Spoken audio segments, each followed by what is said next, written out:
Welcome to the Childcare Genius podcast, proud to be the world's #1 community for brilliant childcare leaders. Each episode will feature interviews with the brightest minds in the childcare industry to guide you into becoming a smarter business leader. Our hosts have opened 10 schools while raising 5 children. They are certified business coaches and are the top-selling childcare business book authors of all time. This episode is sponsored by Elif Childcare Insurance. Give Blake a call at 972-232-2258 to get a free quote on childcare business insurance today. Let's welcome to the Childcare Genius podcast our hosts, Brian and Carol Duprey.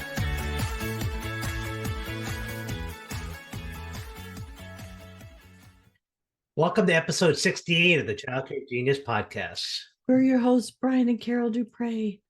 Please bear with me on this podcast. I'm losing my voice, so hopefully you can hear. Well, before we begin today, just want to let you know that we have a Black Friday special going on. It ends next week. So tickets are on sale for the Childcare Genius Live Conference, Las Vegas, April 14th, 15th, and 16th, which is going to be the most advanced childcare conference in the entire world. Content you're never going to hear anywhere else. No sales pitches at all. All of our speakers are CCGU professors. Everybody who speaks is going to be in the childcare industry. And wanted to let you know that tickets are on sale at childcaregenius.com. And right now it's $100 off of each ticket. And this conference is for directors and owners. It's going to be an amazing experience.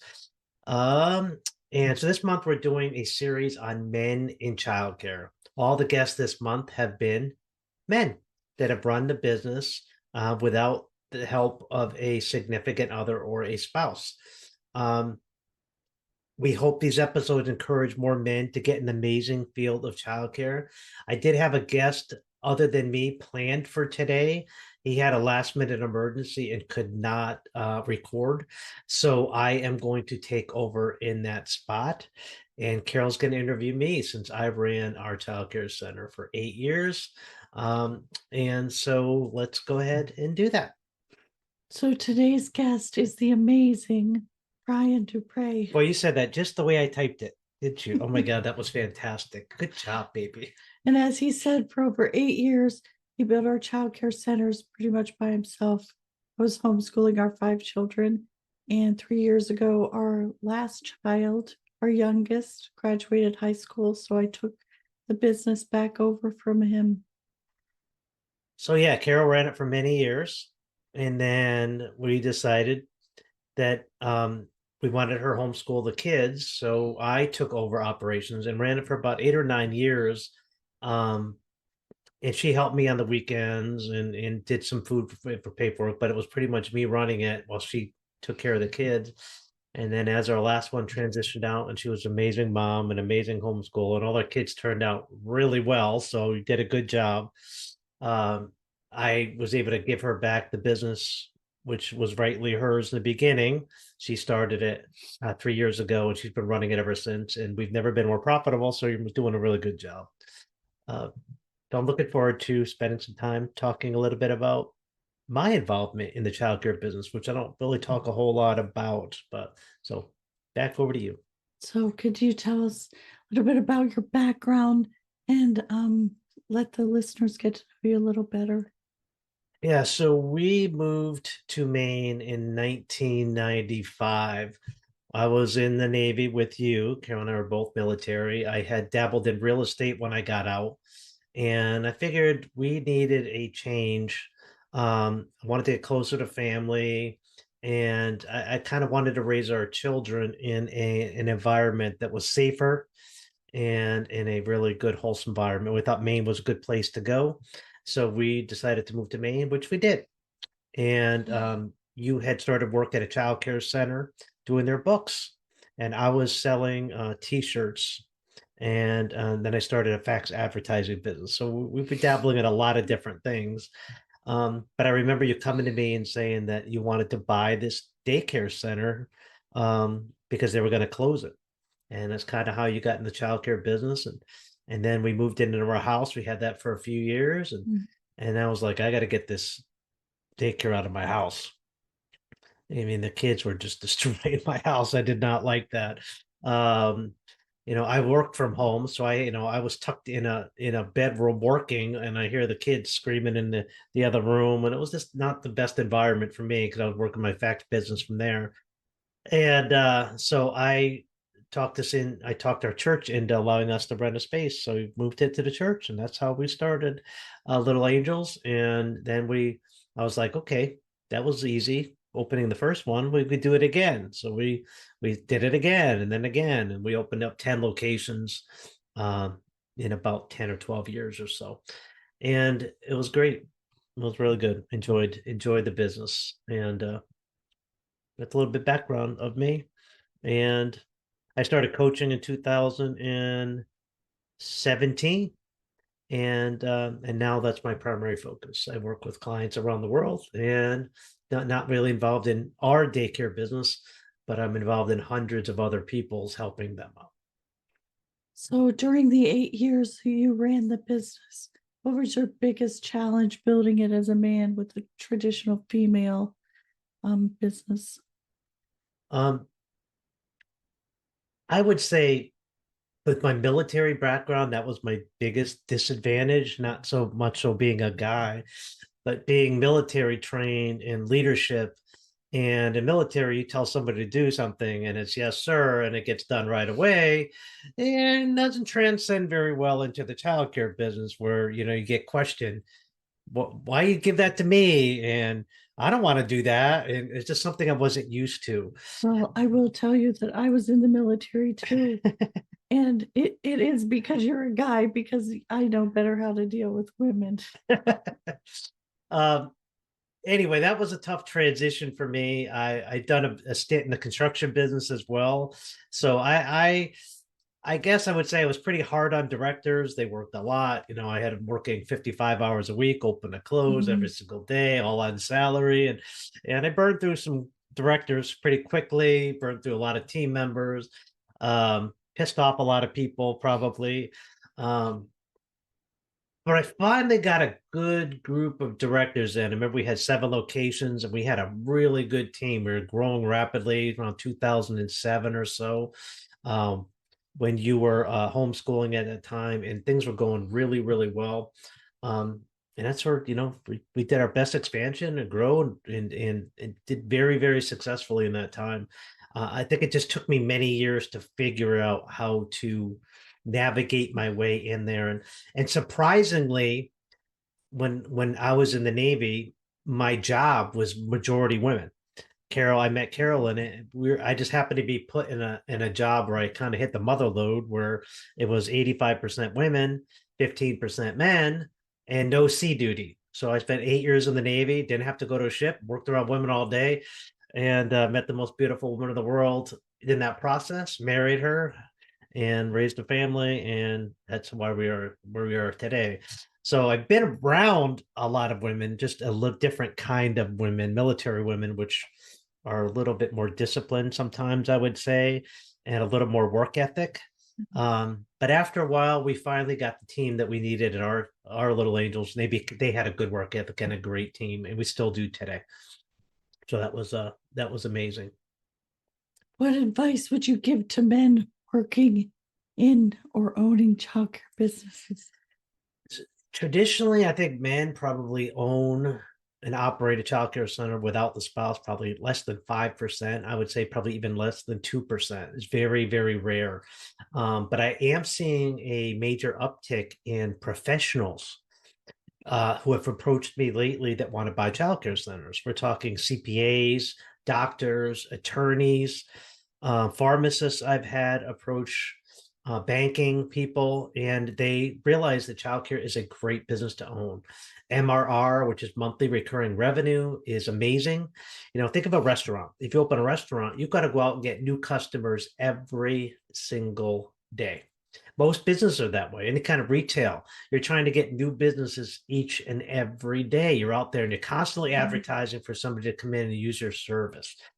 Well, with a childcare business, once you get a customer, you could have that same customer and get paid for that customer every week for 3, 4, 5 years. Sometimes we have had kids in our daycare, sometimes a family for 12 to 13 years as they keep having children. So that monthly recurring revenue, we've had parents pay us 6 figures of childcare tuition in there. So it's a great business from a business model perspective. It is huge because the lifetime customer value is one of the top in any business in the world. Even car dealerships, somebody buy a car once every 5 or 6 years, and the profit on there just may be a few $1,000s. Well, the profit potential of a childcare parent is huge over a long period of time, especially if they have multiple children. So it's one of the best businesses you can get into. So I think over the years, you'll see more and more men and couples.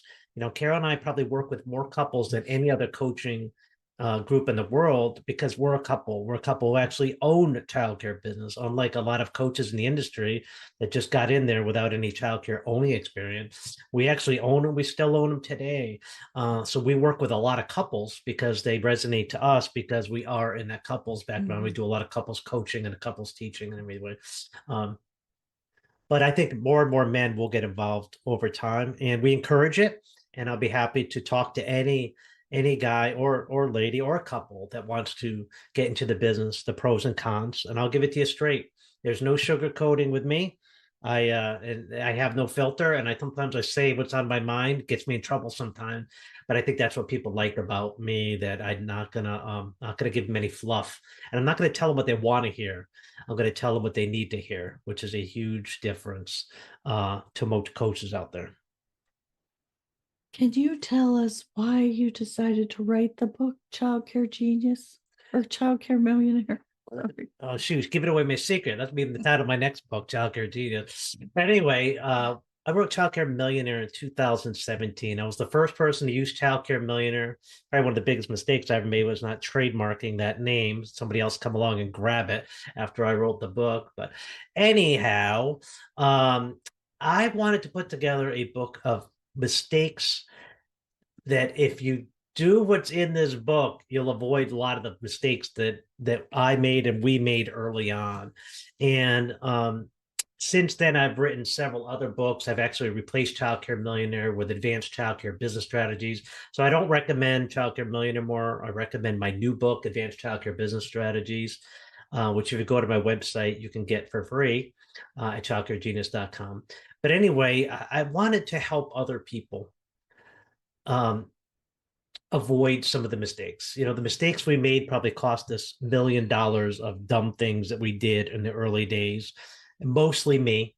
Probably 998,000 of the mistakes were mine. You probably made about $2,000 worth, and I'll own all those.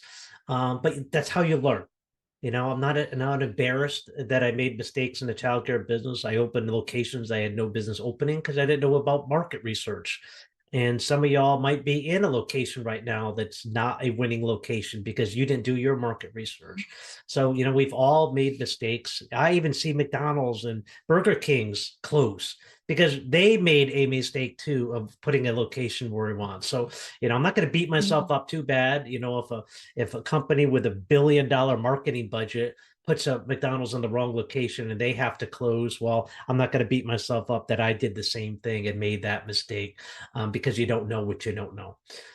So that's why I write books, why I continue to write them, because I want to help people avoid some of those things, and also to have more wins. I want you to be as successful as you could possibly be as a childcare owner.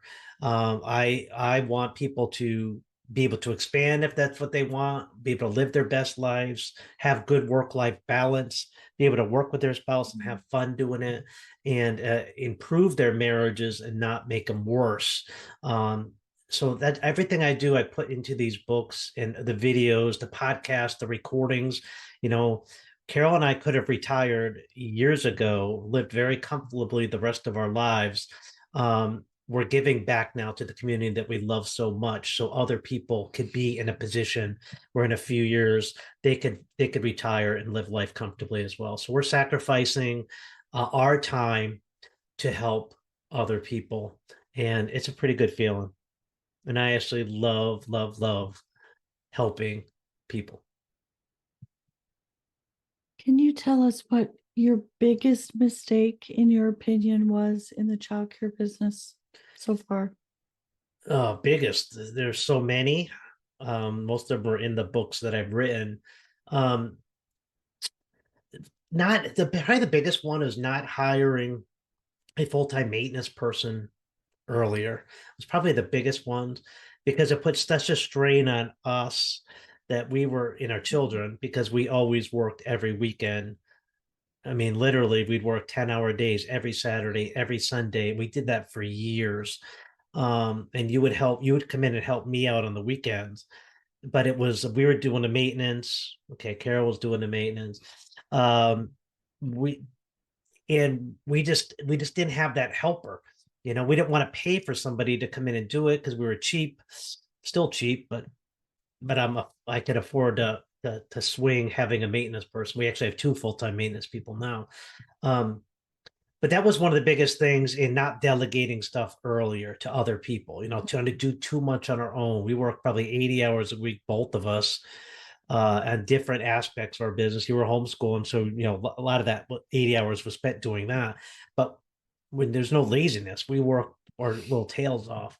Um, but one of the best decisions I made was we made sure that we vacationed enough away from our work and away from our children that we kept us mentally sane.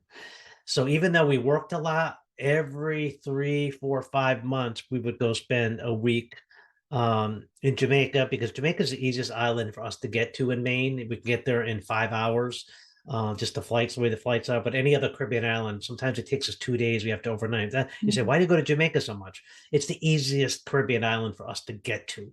Um, and that's why we go there so often. And we used to go there every couple months. And that was just our mind reset time. So the biggest mistake was not having enough time off, but the biggest win I think was taking those vacations.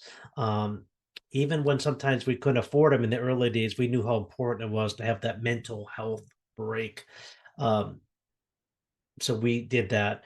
And other mistakes, probably just, again, not doing market research before expanding, opening locations, just because just because a hospital calls you and tells you, hey, we'll pay for you to go into this location, doesn't mean it's a smart decision. You still have to put a lot of time, effort, energy in locations. And if it's not profitable enough, your time has to be worth something. And sometimes you need to balance if I open in this new location, is the time spending doing it worth the payout I'm going to get at the end for doing it? And sometimes it's not worth it. So I think that's pretty much it. Like I said, I love what I do. I love working with you. I love the fact that you're running our childcare centers now, because you do such a much better job than I do. And it's just because you have that work ethic and you're heart centered and you love people. Not that I don't, but our childcare business has to be on a back burner with me while I help other people with theirs, and it's in good hands. And I've learned to delegate so I don't have to do so much. That's right. But Carol, really, you're probably down to about 4 hours a week of childcare business. So right now, our centers run without her, because she does delegate everything, which is great. And we like to teach people how to get more of that, which we'll probably be talking about our Childcare Genius Conference live in April, which Carol will be speaking, probably doing a session on how to live your best life, and how to be in the right lane. And lanes are important. We've made a lot of mistakes on that. Me trying to ride in your lane. You're very rarely riding in mine. I'm usually bumping into you in there, but not anymore. I think we've got it really dialed in now. Carol and I work jointly on our real estate business. It's a 50-50 partnership, pretty evenly on that. We have shared responsibilities. We work hand in hand, very, very awesome. She has total control of our daycare business, and we work probably 75-25 in the coaching business. So we have it figured out as far as what we need to do with what we did doing. kind of love it. And I have a mindset question for you. Where's your happy place? I bet you can guess where it is. Anywhere where there's sand, sun, a beach, and 80 to 90 degree temperatures. That's it. I'm happy on any beach. We live on a lake and we have a beach right here on a lake. So as long as, that the temperature is right, which in Maine, 3 or 4 days a year qualify for that. Just kidding. Our summer's long. It's about at least a month, maybe 2. 2 months. It's short. But we get to the Caribbean quite often and we go to Florida. So we like sand and we like sun and we like getting a tan. And that's my happy place. Just sit me on a beach. I could lay there. And it's funny, there could be music blasting in the background. It could be 85 degrees and I will fall asleep. If I hear waves, I am out like a light. At home, if my room is above 65, or if there's any sound or any light whatsoever, I can't sleep. But put me on a beach in a blaring sun, I am out. And it's just a little bit of waves. Maybe I should get one of those little wave machines and just play the waves in my room. I think my brain will know the difference. But anyway, that's my happy place. And anyway, so let's go ahead and wrap up here. But before we do, if you are considering opening a childcare center and you're a guy or a lady or a couple, and you really wanted to open this, you don't know what to do next. If you want to open a center, I don't consult on home childcares, but if you want to open a center, licensed for maybe 50 and up, and you want to get on a call with me, I'll talk some strategy with you. I've worked with several people and I'm actually coaching, I think 3 right now. They don't even have a center yet. We're getting them ready for them to open, a couple different people right now. Just go to childcaregenius.com under the coaching tab, select I'd like a free coaching call. And I'd be happy to get on a quick, we'll do a 30-40 minute call and we'll go over some strategies. I'll give you some tips and some tools and some advice that'll help you make the right decision either way. And it's our pleasure. We don't charge for that. We'd love to help you out. So this is going to conclude episode 68 of the Childcare Genius podcast. Thank you so much for coming on and listening. And again, apologize for Carol's voice today. You did a great job toughing through this episode. And don't forget to hit the subscribe button so you don't miss a future episode. And we will see you next week. Bye-bye. Thank you for listening to the Childcare Genius podcast. If you enjoyed the show, please do us a favor and hit the subscribe button so you don't miss a future episode. Don't forget to visit our website at childcaregenius.com to see a list of services we offer to help grow your childcare business. Until next time, thank you for being a part of the Childcare Genius community.